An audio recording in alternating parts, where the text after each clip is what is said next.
Big breaking news now coming in. We are learning that 19 people have died in connection with the Bangladesh Air Force training aircraft crash. At least 19 people have been killed and more than 160 injured after a plane crashed into a school in Bangladesh. Well, more than a dozen people have been killed after an Air Force plane crashed into a college campus in Bangladesh. Hello everyone and welcome. Today I'm going to talk you through a serious event that happened in Bangladesh where a fighter jet crashed into a school and changed the life of everyone forever. It's Monday, the 21st of July, 2025, and at approximately 1:06 p.m. local time in Bangladesh, a Bangladesh Air Force F-7 BGI took off from Kurmitola Air Base for a routine flight. The aircraft was piloted by Flight Lieutenant Tokir Islam Sagar, and I hope I say his name correctly. It was his first solo flight in this jet, something he of course had prepared for a long time. At the same time, students at Milestone School and College in Uttara, a suburb in northern Dhaka, were in midday classes. Some were eating lunch and others were focusing on their exams.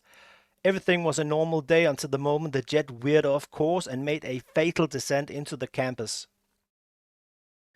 Within minutes of takeoff, something went wrong.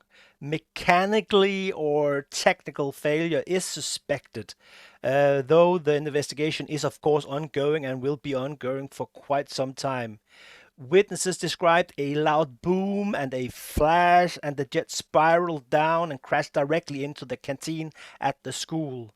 Flames erupted instantly and thick black smoke filled the sky over the campus, visible from blocks away. Student teachers and bystanders watched in shock as the destruction exploded before their eyes. That ordinary afternoon became a scene of total chaos and confusion. 8 fire service units arrived at the scene swiftly to battle the rapid and intense blaze that engulfed the school. In the chaos, local parents and even rickshaw drivers joined the rescue effort, flooding into the campus to help the injured students. Rickshaws became makeshift emergency vehicles, carrying victims to nearby hospitals for urgent care.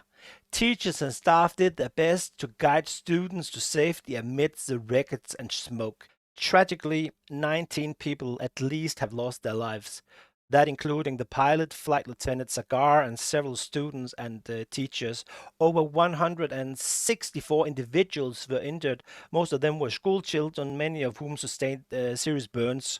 Some of the injured were taken to burn units with severe burns that were covering more than 30% of their bodies. Doctors and first responders described an urgent demand for treatment as injured students kept arriving at the hospital.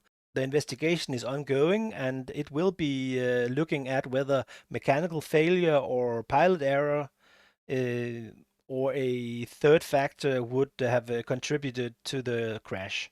The F-7 BGI is a Chinese-built variant of the Soviet MiG-21 jet.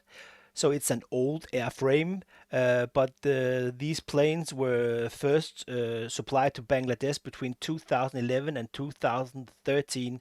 And despite several incidents in the past, the jets still remain in service and continue to fly over populated areas in Bangladesh. And that does prompt a question whether these aging fighter jets should be allowed to fly over civilian areas and even near schools.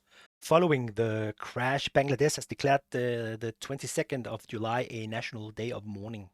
Authorities have launched a high-level investigation to review flight data, air traffic control records, and the maintenance logs of the aircraft. Military and civilian aviation officials has emphasized that they need to examine whether flights near civilian areas and schools should be allowed in the future. Some aviation experts have already recommended grounding older F-7s until the safety can be fully assessed. If these measures will catalyze some real change, we don't know, and it's still to be seen. I would really love to hear your thoughts on whether these old aircraft should be allowed in training exercises near schools and residential areas. Or is it simply time to retire the F-17 for good? Leave your thoughts in the comments. I really want to know. And if you like this story, then please share it with others so we can spread some awareness and perhaps make the airspace around the world a little bit safer, because this is most likely not the only place where old aircraft are flying around in the sky.